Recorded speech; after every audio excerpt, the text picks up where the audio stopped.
شايف ان الاندر ار مهم في حياتنا؟ لا، انا شايف اللي هو دوت يعتبر زي بتوع الاغنياء. تمام.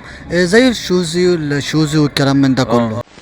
زي الشوزي والكلام من ده كله. زي تمام. الشوزي فعلا. تمام. ايوه صح. ايه رايك في الناس اللي بتجيبوا عمال على بطال؟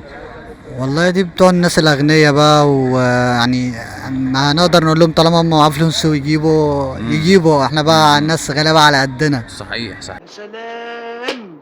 تعرف حد من صحابك يتعامل او اشترى اندر ارم او كلو؟ في كتير، في اللي معاهم فلوس. صحيح. في اللي معاهم فلوس طبعا. منين يودي على فين؟ واحنا الحمد لله برضو نقول على النعمه اللي احنا فيها احسن من غيرنا بكتير. صح. يعني نحمد ربنا. الحمد لله. صح ولا غلط؟ الحمد لله. دي اهم حاجه. حياة النبي محمد دي اللي تجيب لي جلطه. الحمد لله. صح ولا غلط؟ طبعا صح. طبعا. في امل يا جماعه، في امل. طبعا. طب هسألك سؤال تاني، الاستريتش ماركس بيمثل لك ايه في حياتك؟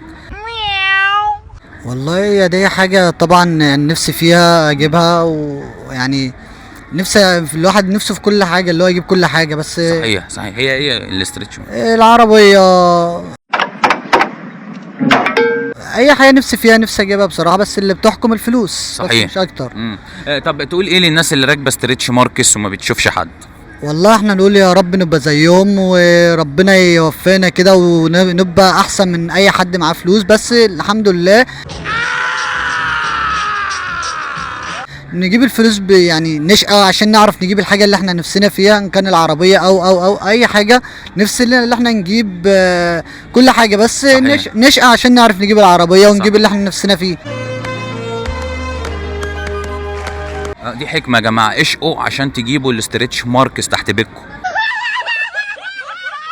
عندك حد في الشارع راكن تحت بيته ستريتش ماركس؟ لا طبعا، عشان احنا عندنا يعني مش كل الناس زي بعضها، في الغني وفي الفقير، بس الحمد لله الفقير بيحمد ربنا على اللي هو فيه، وبرضك الغني برضك فيه مش كله زي بعضه، في الغني برضك بيحمد ربنا اللي هو شقي وتعب لحد ما وصل اللي هو فيه. لا اله الا الله.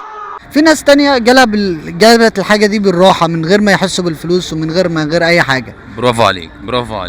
واحنا في الاخر في الاول نقول على النعمة اللي احنا فيها الحمد لله، على الشكر اللي احنا فيه. على الشكر اللي احنا فيه. الله اكبر عليك. هل في امل الطبقة الفقيرة بتاعتنا اللي احنا منها والطبقة الوسطى توصل في يوم من الايام وتجيب الاستريتش ماركس؟ طبعا مجهودك ويعني اللي انت نفسك فيها نفسك تجيبه هتجيبه بالمجهود بتاعك وبشغلك. بالمجهود والشغل يا جماعه. قلت لكم في امل. انت مكانك مش هنا. في امل ان احنا نركب الاستريتش ماركس. قلت لكم في امل، ما صدقتنيش. تقبل تتجوز واحده عندها ستريتش ماركس؟ اقبل. قول بحباح. تقبل؟ لو هتلبسولي في البيت. انت طول عمرك بتفكر غلط. لو هتلبسهولك في البيت. طب لو هي بتلبسه بره ودي حريتها والشخصيه؟ مش هينفع. انت عرفت الاسطوانه قبل كده؟ ليه مش هينفع؟ عشان احنا رجاله وصعايده ودمنا حر.